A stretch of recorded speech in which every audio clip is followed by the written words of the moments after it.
ধর্মকে ব্যবহার করে মানুষকে বিভ্রান্ত করে ভুল বুঝিয়ে দাঁড়িপাল্লায় ভোট দিলে নাকি বেহেশতে যেতে হবে।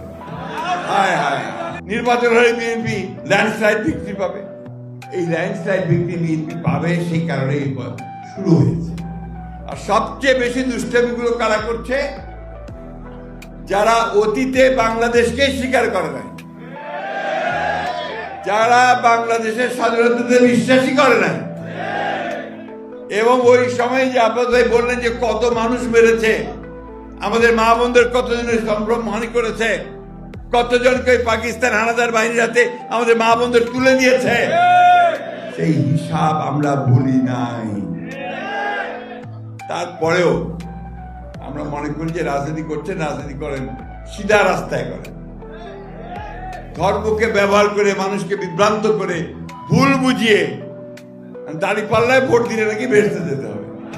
হায় হায়, চিন্তা করেন। তাহলে আর আমার নামাজ পড়া, আল্লাহর কাছে কমপ্লিট সারেন্ডার করা, ইমান আনা, এগুলোর দরকার নাই নাকি? আমাদের এখানে অনেকে আছেন, তারা ভালো বলতে পারবে। বন্ধুগণ, এরা হচ্ছে এই মুনাফিকি করে, এদের এই মানুষকে ভুল বোঝায়, ভ্রান্তি বোঝায় দিয়ে তারা এই সমস্ত করে বরাবর।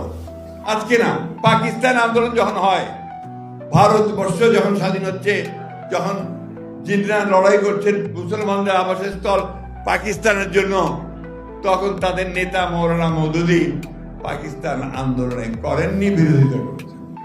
আমি কথাগুলো বলতাম না, আজকে বলতে বাধ্য হচ্ছি, কারণ তারা এই কথাগুলো আজকে বিভিন্নভাবে বিএনপিকে মিথ্যা প্রচার করে।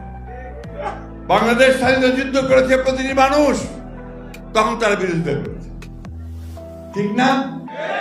আজকে যখন বাংলাদেশের মানুষ উন্মুখ হয়ে আছে যে বাংলাদেশে জাতীয়তাবাদের রাজনীতি, তারেক রহমানের নতুন রাজনীতি, আধুনিক রাজনীতি যা বাংলাদেশকে পাল্টে দেবে, তা গ্রহণ করবার জন্য উন্মুখ হয়ে আছে, তখন তারা আবার সেটাকে বিভ্রান্ত করার চেষ্টা করছে ধর্মের নামে।